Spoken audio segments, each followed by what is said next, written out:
வணக்கம் நண்பர்களே, நான் உங்கள் சுபஸ்ரீ. இன்று நான் பகிர்ந்து கொள்ளக்கூடிய ஒரு சிறுகதை ஜெயகாந்தன் அவர்களின் வரிகளில் வந்த சட்டை. சட்டையா அப்படின்னு கேட்டிங்கன்னா ஆமாம். ஏன் இந்த கதைக்கு சட்டை அப்படின்னு ஒரு பேர் வச்சுருக்காரு அப்படிங்கிறத கதையோட முடிவில் நம்ம தெரிஞ்சுக்கலாம். ரொம்ப ரொம்ப இந்த கதைக்கு ஏற்ற ஒரு மொத்தமாக பொருந்துகிற ஒரு பேர் தான் இந்த கதைக்கு வச்சுருக்காரு. எளிமையாக வச்சுருக்காரு இல்லைங்களா? நம்ம வாழ்க்கையில் நமக்கான அனுபவங்களை நம்ம எங்கேருந்து வேணால் எடுத்துக்கலாம். ஒரு கோயிலேருந்து உங்களுக்கு அந்த அனுபவம் கிடைக்கலாம், இல்லை உங்களோட பள்ளி கல்லூரிலேருந்து கிடைக்கலாம், இல்லை இது எதுவுமே இல்லாமல் வேலைக்கு போய் கூட உங்களுக்கு அந்த அனுபவம் கிடைச்சி அதுலேருந்து சில புரிதல்கள் உங்களுக்கு உண்டாகலாம். ஆன்மீகமும் அப்படி தான். என்னை பொறுத்த வரைக்கும் ஆன்மீகம் கோயிலுக்கு போனால் தான் அந்த ஞான அறிவு கிடைக்கும் அப்படின்னு இல்லை. 4 பேருக்கு உதவி செஞ்சு கூட நீங்கள் அந்த அறிவை எடுத்துக்கலாம். காந்தியடிகளுக்கு ஒரு இடத்துல அனுபவம் கிடைச்சதுன்னா புத்தருக்கு வேறொரு இடத்துல அனுபவம் கிடைச்சிது. இதுதான் யதார்த்தமான வாழ்க்கை. அந்த யதார்த்தமான வாழ்க்கைக்கு அழகாக பொருந்துற ஒரு கதையை தான் ஜெயகாந்தன் இந்த சட்டை அப்படிங்கிற இடத்துல ஃபுல்லாக சொல்லியிருக்காங்க. சரி, வாங்க நம்ம இன்னைக்கு இந்த கதைக்குள்ளே போய் பார்க்கலாம். இந்த கதையோட கதாநாயகன் அவரை ஜெயகாந்தன் அறிமுகப்படுத்துகிறாரு. அவன் துறவி. வாழ்க்கையை வெறுப்பதல்ல, வாழ்வை புரிந்து கொண்டு அதன் பொய்யான மயக்கத்திற்கு ஆட்படாமல் வாழ முயல்வதுதான் துறவியனில் அவன் துறவிதான். இப்போது அவர் என்ன சொல்ல வர்றாருன்னா, வாழ்க்கையை துறக்கிறது துறவரம் கிடையாது. வாழ்க்கையில் இருக்க பொய்யான மயக்கங்கள்லேருந்து வெளிவந்து அந்த வாழ்க்கையை வாழறது தான் துறவரம்னு சொல்லியிருக்காரு. இப்போ அவனை துறவின்னு அவர் சொல்லலை, துறவி இல்லைன்னு சொல்லலை. இதை நீங்கள் நோட் பண்ணிக்கோங்க, ஓகேவா? அவனுக்கு ஒரு 30-32 வயசு இருக்கும். அவனோட சொந்த பந்தங்கள்லேருந்து ரொம்ப தூரம் தள்ளி ஒரு கோயிலில் இருக்கான். அங்கே அவனுக்கு சாப்பாடு கிடைக்குது, அதனால அவன் கோயிலில் இருக்கான். விரும்பி ஒன்றும் அந்த இடத்துக்கு அவன் போய் இருக்கல. அவனோட தாடி நெஞ்சு குழி வரைக்கும் வந்திருக்குது. உடம்போட ஒட்டிய ஒரு அரை வயிறு அதை சுற்றின ஒரு குறுவலான ஒரு வேஷ்டி மட்டும்தான் அவன் போட்டிருக்கான். ரொம்ப நீண்ட ஒரு வேஷ்டி கூட கிடையாது, அது துண்டுன்னு கூட நம்ம ஊரில் சொல்லுவாங்க. அவ்வளோதான். அவருக்கான மொத்த உடம்புக்கான ஆடையும் அவ்வளோதான். அந்த கோயிலில் அவர் ஒரு எடுபுடி வேலை செய்கிறவர். அந்த ஊரில் இருக்க எல்லாருக்கும் வேலை செஞ்சு கொடுப்பாரு. கோயிலுக்கு மட்டும் கிடையாது, யார் கூப்பிட்டாலும் கூப்பிட்ட குரலுக்கு வேலை செஞ்சு கொடுப்பாரு. கோயிலில் படுத்து தூங்குறதால கோயிலை சுற்றி இருக்க நந்தவன செடிகளை பராமரிக்கிறது, கோயில் குருக்களுக்கு அவர் வேலை செஞ்சு கொடுக்கறது, அந்த வேலைகளை அதிகமாக செய்கிறாரு. அதனால அங்கே இருக்க எல்லாரும் அவர் பூந்தோட்டத்தை பராமரிக்கிறத மெயின் வேலையை வச்சிருக்கிறதால பூந்தோட்ட சாமியார்னு சொல்லி கூப்பிடுறாங்க. யார் அந்த கோயிலுக்கு பூந்தோட்ட சாமியார்னு கூப்பிட்டாலும் உடனே அவர் ரெடியாக எழுந்து ஓடி போய் அவங்களுக்கு உதவி செஞ்சுட்டு தான் மறுவேலை பார்ப்பாரு. ஒருவேளை அவரோட துறவரம் இதுதான் அப்படின்னு அவர் நினைச்சிருக்காரோ என்னமோ. அவரோட முகத்தை வர்ணிக்கும் போது ஜெயகாந்தன் என்ன சொல்றாருன்னா, அவர் முகத்துல எல்லாத்தையும் பார்த்து அனுதாபப்படுற கண்கள் இல்லை.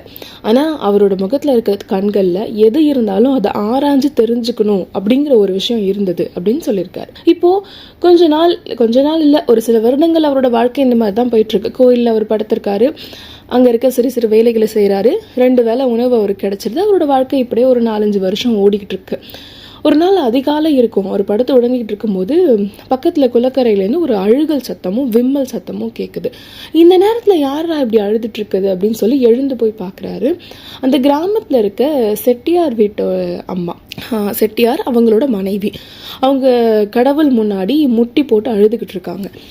என்னோட பிள்ளைய நீ தான் காப்பாற்றணும், உன்னை நம்பி தான் நான் விட்டுருக்கேன், அவன்கிட்டேருந்து ஒரே ஒரு கடுதாசி மட்டும் வந்தால் கூட போதும், நல்லா இருக்கான் அப்படின்னு, இந்த வாழ்க்கையை நான் முடிச்சுக்குவேன், அவனுக்கு ஒரு விஷயம் நடக்கிறதுக்குள்ளே என்னை சீக்கிரம் நீ கூட்டிகிட்டு போயிடு அப்படின்னு சொல்லி அவங்க ரொம்ப ரொம்ப வலிமையாக அவங்களோட மொத்த வலிமையும் இழந்து போய் அழுதுகிட்டு இருக்காங்க.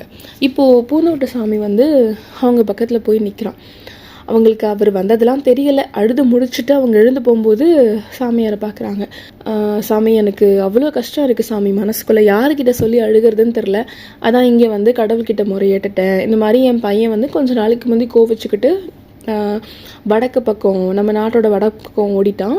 அப்புறம் தான் தெரிஞ்சது அவன் இராணுவத்தில் சேர்ந்துட்டான் அப்படின்னு. ஆனால் இப்போ வரைக்கும் அங்கே இருக்கான், எங்களுக்கு ஒரு கடுதாசி கூட போடல. இப்போ ஒரு போர்லாம் நடந்துக்கிட்டு இருக்குன்னு எல்லாரும் சொல்கிறாங்க. எனக்கு மனசு ரொம்ப பயமாகவும் படபடப்பாகவும் கஷ்டமாகவும் இருக்குது, அவங்ககிட்டேருந்து அந்த தகவலும் வரலையேன்னு. அதனால கடவுள்கிட்ட என் பாரத்தை போட்டுட்டேன் அப்படின்னு அவங்க சொல்கிறாங்க. இப்போது அந்த சாமியாருக்கு அதை கேட்கும் போது மனசு ரொம்ப கஷ்டமாக இருக்குது. நீங்கள் தான் கடவுள்கிட்ட போட்டுட்டீங்கல்லம்மா, ஒன்றும் ஆகாது போங்க அப்படின்னு சொல்கிறாரு அவர்.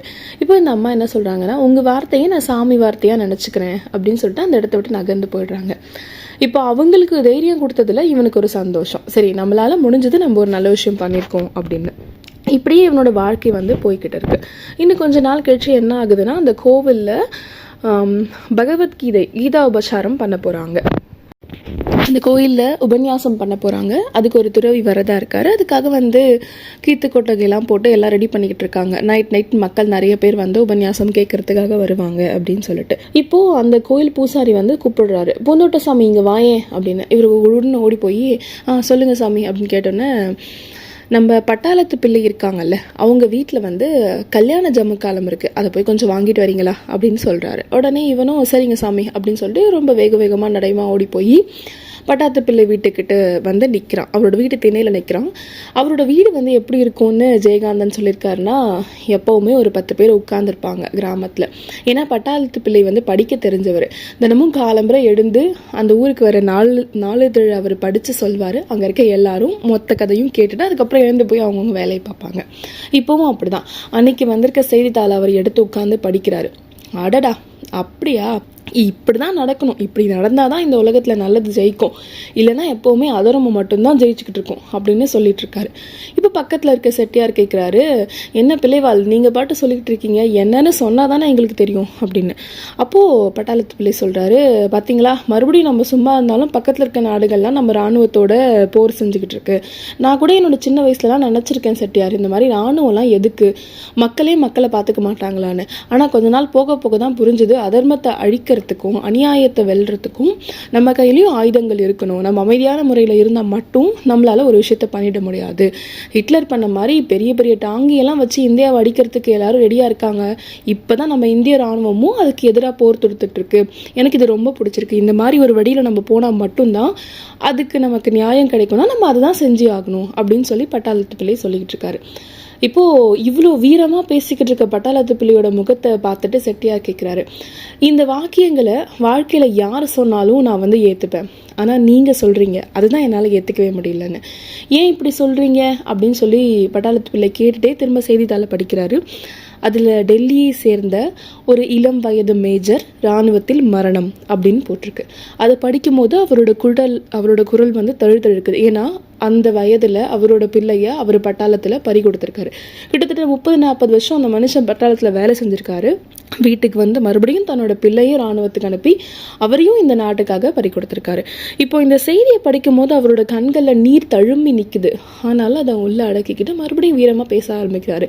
நம்ம நாட்டுக்காக நம்ம இதெல்லாம் செஞ்சு தான் ஆகணும், அதுதானே ஒரு ஒரு தாய்நாட்டுக்காக நம்ம பண்ணுற ஒரு கடமை உணர்ச்சியாக இருக்கும், இல்லை கடன் தீர்க்கதாக இருக்கும் அப்படின்னு நான் நினைக்கிறேன் அப்படின்னு பெருமையாக பேசிட்டு செட்டியாரை பார்த்து சொல்கிறாரு, நீங்கள் பயப்படாதீங்க, உங்கள் பையனுக்கு நல்ல தகவல் வரும் அப்படின்னு.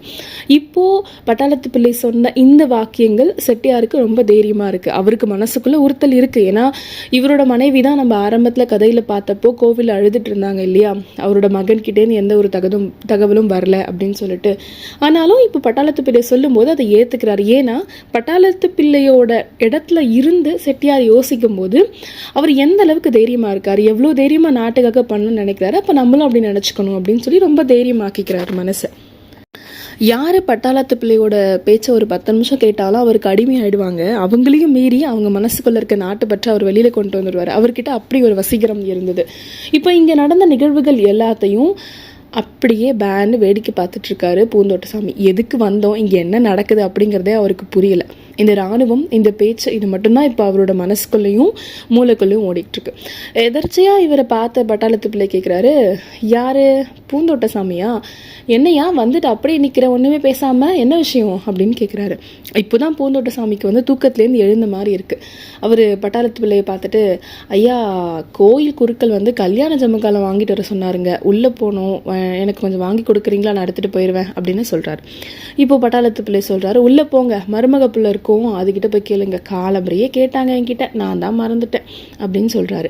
இப்போ உள்ளேருந்து பிள்ளையோட மனைவியோட குரல் கேட்குது, உங்களுக்கு போகிற தவிர வேறு என்ன தான் ஞாபகம் இருக்கும், எல்லாத்தையும் நீங்கள் மறந்துடுவீங்க அப்படின்னு சொல்லிட்டு அந்த அம்மா சொல்கிறாங்க, ஏமா கௌரி, உள்ள மேல்தட்டில் இருக்க அந்த கல்யாண ஜமுக்காலத்தை எடுத்து பூந்தோட்டசாமி கிட்ட கொடுமா அப்படின்னு சொல்லிட்டு அவங்க மனைவி உள்ளே போயிடுறாங்க. கௌரி அந்த பெண் அந்த வீட்டோட மருமகள். சொல்லப்போனால் இளம் விதவை கைம்பெண். அவங்களோட கணவர் தான் பட்டாளத்தில் இறந்துட்டாரு. அவங்களுக்கு 7 வயசில் ஒரு மகள் இருக்கா. அந்த பேரனை மடியில் வச்சுக்கிட்டு தான் இவ்வளோத்தையும் அந்த பட்டாளத்து பிள்ளை சொல்லிக்கிட்டு இருக்காரு. ஒருத்தரை அவர் வந்து பட்டாள பற்றி சொல்லும் போதும் செய்திகள் வாசிக்கும் போதும் அவரோட பேரனை அவர் தன்னோட மார்போட இறுக்கி பிடிச்சிக்கிறார். உனக்கு நான் இருக்கேன் அப்படிங்கிறத சொல்லாமல் சொல்லிக்கிட்டு இருக்காரு. இப்போது கௌரியை பார்த்தோன்னே இவனுக்கு கண்ணெல்லாம் கலங்குது. இந்த வயசில் இந்த பொண்ணுக்கு இப்படி ஒரு வாழ்க்கை அப்படின்னு நினச்சிட்டு இப்படி மேலே பார்க்குறாரு. அங்கே இறந்து போன சோமநாதன் பிள்ளையோட ஃபோட்டோ இருக்குது. அதை அப்படியே பார்த்துட்டு கல்யாண ஜமக்காலத்தை வாங்கிட்டு கோயிலுக்கு வந்துடுறாரு. இங்கே வந்து எல்லா வேலைகளும் நடந்துச்சு, இரவாயிடுச்சு. இன்னைக்கு ஒரு துறவி வந்து உபன்யாசத்தையும் ஸ்டார்ட் பண்ணிட்டாரு. அவர் பேசிட்டு இருக்காரு. மக்களும் எல்லாமே புரிஞ்ச மாதிரி நிறைய பேர் அங்கே உட்காந்து ஆஹா ஓஹோன்னு சொல்லி கதைகள் எல்லாத்தையும் கேட்டுக்கிட்டு இருக்காங்க. இப்போது அந்த உபன்யாசம் பண்ணுற துறவி சொல்கிறாரு, வாழ்க்கையில் ஒவ்வொரு மனுஷக்கிட்டையும் இருக்க ஆத்மாவோட சட்டை, அதுதான் இந்த உடம்பு. சட்டை பழசாகலாம், இந்த உடம்பு பழசாகலாம், ஆனால் மனுஷனுக்கு எப்போவுமே ஆத்மா பழசாகாது. அது மாறிக்கிட்டே தான் இருக்கும். சட்டை பழசாயிடுச்சுன்னா அதை தூக்கி போட்டுட்டு மறுபடியும் அது வேறொரு உடம்பு, வேறொரு சட்டை எடுத்துக்கும். அந்த சட்டை தான் நம்மளோட உடம்பு அப்படின்னு சொல்லி அவர் ஒரு உபன்யாசம் பண்ணிக்கிட்டு இருக்காரு. அதுக்கு எடுத்துக்காட்டாக அவர் என்ன சொல்கிறாருன்னா, பகவத்கீதையில் வந்து கிருஷ்ணர் வந்து அர்ஜுனர் கிட்ட சொல்றாரு, நீ செய்யற வேலைகளுக்கு நீ வந்து உரித்தாவன், நீ வந்து முதலாளி கிடையாது. உனக்கு கட்டளிடப்பட்டிருக்கு, நீ அந்த வேலையை செய்யற, அதுக்கான பிரதிபலன்களை நானே எடுத்துப்பேன், கடவுளே எடுத்துப்பாரு அப்படிங்கிறத சொல்லி இந்த சட்டையை அதுக்கு உதாரணமா சொல்றாரு. அன்னைக்கு நைட் உபன்யாசம் முடிஞ்சிருச்சு. இப்போ இன்னைக்கு காலம்பர்லேருந்து நடந்த அனைத்து விஷயங்களும் பூந்தோட்ட சாமியோட மனசுக்குள்ள ஓடிட்டு இருக்கு. அவர் அந்த பந்தல் போட்ட இடத்துலயே கீழே ஒரு கருங்கலுக்கு பக்கத்துல வெற்றுடம்புல தான் படுத்திருக்காரு, தூங்கல. வானத்தை பார்த்து யோசிச்சுட்டு இருக்காரு. அவரோட மனசுக்குள்ள மறுபடியும் அந்த சட்டை அது மட்டும் தான் ஓடிட்டு இருக்கு. இந்த ஆத்மாவோட ஒரு சட்டை தான் உடம்பு பழசா போயிடும், ஆனா ஆத்மா மாறாது. இந்த வார்த்தைகளும் காலம்பர பட்டாளத்து பிள்ளை சொன்ன வீரமரணம், இராணுவம், அவர் குடும்பத்தில் இருக்க எல்லாரையும் அவர் அனுப்பிட்டது, அதெல்லாம் ஓடுது. இப்போ ஒரு நிமிஷம் இந்த பூந்தோட்ட சாமி யோசிச்சு பார்க்குறாரு. தன்னோட வாழ்க்கையில் இளமை பருவம் கிட்டத்தட்ட 30-40 வருஷத்தை பட்டாளத்தில் இழந்துட்டு தான் மகனையும் உயிரோட தானம் கொடுத்துட்டு அடுத்த பேரனையும் கட்டி அணைச்சு இராணுவத்தை பற்றி பெருமையாக பேசுகிற இந்த பட்டாளத்து பிள்ளைய விடவா இன்னைக்கு நைட்டு இங்கே வந்து உபன்யாசம் பண்ண துறவி பெரிய அறிவாளி, ஆன்மீகவாதி அப்படின்னு எல்லாரும் சொல்கிறாங்க? கண்டிப்பாக இல்லை. என்னை பொறுத்த வரைக்கும் பட்டாளத்தார் தான் பெரிய ஆள். அவர் மனசளவில் அவருக்கு இருக்கிறது தான் பெரிய ஞானம் அப்படின்னு யோசிக்கிறாரு. என்னென்னமோ யோசிச்சுட்டு அடுத்த நிமிஷம் அந்த இடத்த விட்டு கிளம்பி போயிடுறாரு. போனவர் தான், திரும்பி வரவே இல்லை. இப்போ ஒரு 2-3 மாதம் ஆகுது. ஒரு நாள் ரோட்டில் வந்து அந்த ஊரோட பூசாரி, கோயில் பூசாரி வந்து பட்டாளத்து பிள்ளைக்கிட்ட சொல்லிக்கிட்டு இருக்காரு, பாருங்க சாமி, இந்த பூந்தோட்ட சாமிக்கு நான் வந்து 2 வேளை சோறு போட்டு புள்ள மாதிரி பார்த்துக்கிட்டேன், என்கிட்ட சொல்லாமல் கொள்ளாமல் எங்கேயோ ஓடி போயிட்டான், எங்கே இருக்கானே தெரியல அப்படின்னு சொல்லி அந்த குருக்கள் ரொம்ப ஃபீல் பண்ணி சொல்லிக்கிட்டு இருக்காரு பட்டாளத்து பிள்ளைக்கிட்ட. பட்டாளத்து பிள்ளைக்கு வந்து எங்கேவுமே எப்போவுமே இராணுவம் பற்றின சிந்தைகள் தான் இருந்துக்கிட்டே இருக்கும். அவங்க 2 பேர் பேசிட்டு இருக்கும்போது அவங்கள தாண்டி ஒரு இராணுவ வேன் ஒன்று போய்கிட்டு இருக்கு, ஆர்மி வேன் ஒன்று போய்கிட்டு இருக்கு. அதை பார்த்தோன்னே அவர் வந்து அந்த ஆர்மி வேனையே உத்து பார்க்குறாரு. இவங்களை கடந்து போனோன்னே கொஞ்சம் தூரத்தில் அந்த ஆர்மி வேன் வந்து நின்றுடுச்சு. அதுலேருந்து ஒருத்தவங்க இறங்கி வராங்க. இப்போ பட்டாளத்து பிள்ளையோட கண்கள் இன்னும் கூர்மையாகுது. யார் அது வருது அப்படின்னு சொல்லி பார்க்குறாரு. அவரோட மனசுக்குள்ள அவரோட பிள்ளை முகம் தான் முதல்ல வருது அந்த இராணுவ உடையில பார்க்குறப்ப. ஆனால் கிட்ட வந்தோடனே ஒரு நிமிஷம் இப்படி பார்க்குறாரு பட்டாளத்து பிள்ளை. இப்போ அந்த பூந்தோட்ட சாமி சொல்கிறாரு, எனக்கு தெரியலையா அப்படின்னு. இல்லையே அப்படின்னு சொல்லிட்டு பட்டாளத்து பார்க்கும்போது பூந்தோட்ட சாமி சொல்கிறாரு, நான் தான் பூந்தோட்ட சாமி அப்படின்னு. இப்போ பட்டாளத்து பிள்ளை அவரை கட்டி அணைச்சிக்கிறாரு. புரிஞ்சிருச்சு பிள்ளைக்கு இவன் இராணுவத்தில் சேர்ந்திருக்கான், அதனால தான் நம்மக்கிட்ட சொல்லாமல் போயிருக்கான் அப்படின்னு. அவனை கட்டி அணைச்சு சபாஷ் அப்படின்னு ஒரு வார்த்தையோடு முடிச்சிட்டாரு. இப்போது சட்டை இல்லாத ஒரு உடம்பு, நெஞ்சுக்குழி வரைக்கும் ஒரு தாடி இருந்த ஆளா இவரு அப்படின்னு பார்க்க முடியல. முடியெல்லாம் வெட்டிட்டு நமக்கு தெரியும் இல்லையா, இராணுவத்தில் சேர்றதுக்கு என்னென்ன மாதிரி இருக்கணுமோ அது எல்லாத்தையுமே அவர் மாற்றிக்கிட்டாரு. அப்போ அவர் சொல்கிறாரு, பூந்தோட்ட சாமி சொல்கிறாரு, ஆத்மாவுக்கு உடம்பு ஒரு சட்டை தாங்க அப்படின்னு. இப்போது இந்த குருக்கள் சொல்கிறாரு, நீ இதெல்லாம் பேசணும்னு அவசியம் கிடையாது, ஏன்னா குருக்களுக்குள்ளுக்குள்ளே கோவம், இவன் இங்கேன்னு சொல்லாமல் போயிட்டானே அப்படின்னு. நீ வந்து சாமியாராக இருந்தப்போ இதெல்லாம் பேசியிருக்கலாம், ஆனால் நீ வந்து இப்போது சாமியார் கிடையாது, நீ தான் இராணுவத்தில் சேர்ந்துட்டு எதுக்கு இப்போ இந்த தத்துவம்லாம் சொல்கிற அப்படின்னு சொல்லி அந்த குருக்கள் கேட்குறாரு. வாழ்க்கையை வெறுத்து தானே நீ சாமியாரான, அப்புறம் ஏன் இப்போ திரும்ப நீ இராணுவத்துக்கு போன அப்படின்னு கேட்குறாரு. ஆனால் அப்போ பூந்தோட்ட சாமி வந்து ஒரு பதில் சொல்கிறாரு, வாழ்க்கையை வெறுத்தவன் தற்கொலை தான் தான் பண்ணிக்குவான் சாமி, சாமியாரெல்லாம் ஆக மாட்டான் அப்படின்னு சொல்லிட்டு குருக்களை பார்த்துட்டு பிள்ளையும் பார்த்து வணக்கம் சொல்கிறாரு. அதுக்குள்ளே அந்த இராணுவ ராதி வந்து ஹாரன் அடிக்கிறாங்க. அவங்களுக்கு நேரம் ஆயிடுச்சுன்னா ஒரு குடுகுடுன்னு ஓடி போய் அதில் ஏறிக்கிறாரு.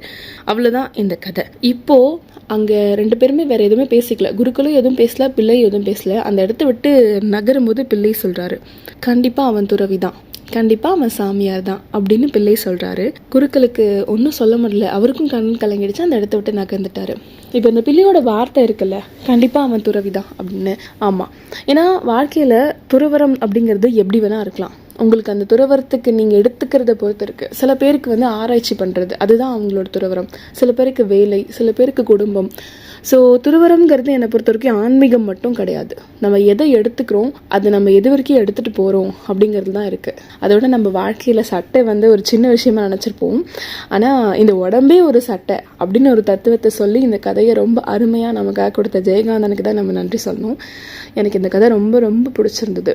நம்மளோட அனுபவம் நம்ம எங்கேருந்து எடுத்துக்கிறோம், நம்ம அந்த அனுபவத்தை வச்சு நம்ம வாழ்க்கையை எப்படி கொண்டு போகிறோம் அப்படிங்கிறது தான் இந்த கதையோட பெரிய ஒரு வெற்றி, இல்லை பெரிய ஒரு விடையாக இருக்கும் அப்படின்னு நான் நினைக்கிறேன். எனக்கு ரொம்ப பிடிச்சிருந்த ஒரு கதை, ரொம்ப அனுபவித்து படித்த கதை அப்படின்னு கூட சொல்லலாம். உங்களுக்கு இந்த கதையை பற்றின ஏதாவது கமெண்ட்ஸ் இருந்ததுன்னா இந்த கதைக்கு கீழே எனக்கு கமெண்ட்ஸ் பண்ணுங்கள். நன்றி, வணக்கம்.